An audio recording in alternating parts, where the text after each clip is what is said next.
আছেন তারাও ছুটে যাচ্ছেন ভোটারদের দ্বারে দ্বারে। প্রচার প্রচারণায় নানান ধরনের প্রতিশ্রুতি রয়েছে তার প্রার্থীদের। নির্বাচনের এই সুষ্ঠু ধারাবাহিকতার মধ্য দিয়েই গণতান্ত্রিক যে প্রতিষ্ঠা সেটি প্রতিষ্ঠিত হবে এই ভাবনা সাধারণ ভোটারদের। আজ আমাদের সাথে সংযুক্ত রয়েছেন ঢাকা সদর আসনের প্রার্থী। তার কাছ থেকে আমরা জানতে চাইব যে এই যে নির্বাচনের যে পরিবেশ, সেই পরিবেশ নিয়ে আসলে তিনি কতটা সন্তুষ্ট।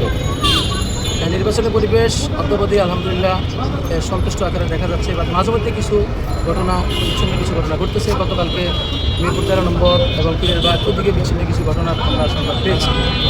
আর নির্বাচন কমিশন আমরা এই ইতিমধ্যে দেখতেছি কিছুটা আমরা এই একরূপা আচরণ আমরা দেখা যাচ্ছে। তো সেটা আমরা আশা করব সামনে আগামী 12 তারিখ পর্যন্ত সবার সাথে সমান আচরণ করবেন এবং সুষ্ঠু লেভেল প্লেইং ফিল্ড তৈরি করে আমাদেরকে একটি সুষ্ঠু নিরপেক্ষ নির্বাচন উপহার দিবেন আমরা।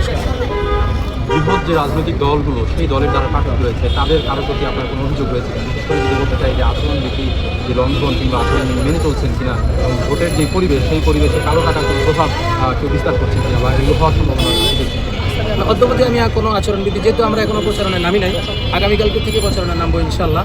তো প্রচারণা নামতে গিয়ে যদি কেউ কারোর সাথে কোনো খারাপ আচরণ হয় বা আচরণবিধি লঙ্ঘন হয় তখন বুঝে যাবে। অদ্যাবধি কোনো আচরণবিধি লঙ্ঘন আমার নজর পড়ে এবং কালো টাকা ছড়াছড়ি এখনও পর্যন্ত আমাদের 24-এর গণঅভ্যুত্থান পরবর্তী থানা থেকে অস্ত্র লুট হয়েছে এবং সেই অস্ত্র লুট হওয়া অস্ত্রের বেশিরভাগই এখন পর্যন্ত উদ্ধার করা যায়নি। সেই যে অস্ত্র এবং এর পাশাপাশি যে অবৈধ অস্ত্র রাজনৈতিক দলের নেতাকর্মীদের সরকারের প্রধান উপদেষ্টা এর মধ্যে সবচেয়ে সুষ্ঠু ভোট তিনি উপহার দেবেন। কিন্তু এর মধ্যে আমরা দেখলাম যে বেশ কয়েকটি আসনে রাজনৈতিক দলের নেতাকর্মীদের এই বিষয়গুলোকে আসলে ভোটারদেরকে আসলে এই যে নির্বাচনের প্রতি অনাগ্রহ তৈরিতে একটি মাধ্যম হিসেবে দাঁড়াচ্ছে কিনা, সামনের এই ধরনের যে সন্ত্রাসী কার্যক্রম সেগুলো রোধে সরকারের যে ব্যবস্থা সেটি আপনি কী করে দেখছেন? সরকারের ব্যবস্থাপনা, ওনার বক্তব্য অনুযায়ী যদি ব্যবস্থাপনা থাকে তাহলে সময় বলে দিবে এটা ভালো। যেমন তাহলে যদি ভালো ওনার ব্যবস্থা অনুযায়ী নিয়ন্ত্রণ করতে পারে তাহলে ভালো কাজ করবে। অন্যথায় জনমনে একটি সহিংসতা সৃষ্টি হবে, আতঙ্ক সৃষ্টি হবে, ভোটাররা ভোট কেন্দ্রে যাওয়ার চাবে না, তাহলে নিরপেক্ষ সেই নির্বাচন করতে পারবে। ভোট নিয়ে ভোটার সেই উত্তর আসনে তারা দীর্ঘ 17 বছর পর্যন্ত তারা কোনো নিরপেক্ষ ভোট দিতে পারে নাই, ভোট কেন্দ্রে যাইতে পারে নাই। সেই আশায় তারা খুব প্রত্যাশা যে এবারে সুষ্ঠু নিরপেক্ষ নির্বাচন হলে তারা ভোট কেন্দ্রে যাবে, ভোট দিবে এবং যদি ভোট দেয় সুষ্ঠু নিরপেক্ষ নির্বাচন হয়, আমি আশা করি ইনশাল্লাহ আমাদের জয় নিশ্চিত।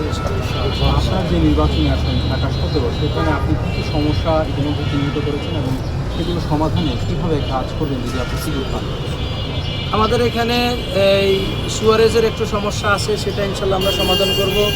রাস্তাঘাটেরও সমস্যা আছে, সমাধান করব। এবং আমাদের এখানে 17 আসনে বৃহৎ 3টা বস্তিবাসী আছে, এরা অনেক বিভিন্ন সমস্যার সম্মুখীন থাকেন। ইনশাল্লাহ আমি নির্বাচিত হলে আমার দলের সহযোগিতা নিয়ে, জনগণের সহযোগিতা নিয়ে এবং সরকারের সহযোগিতা নিয়ে ইনশাল্লাহ তাদের সমস্যাগুলো সমাধানের চেষ্টা করব ইনশাল্লাহ। আমাদেরকে সময় দেওয়ার জন্য আপনাকে আন্তরিক ধন্যবাদ এবং আপনার জন্য শুভকামনা।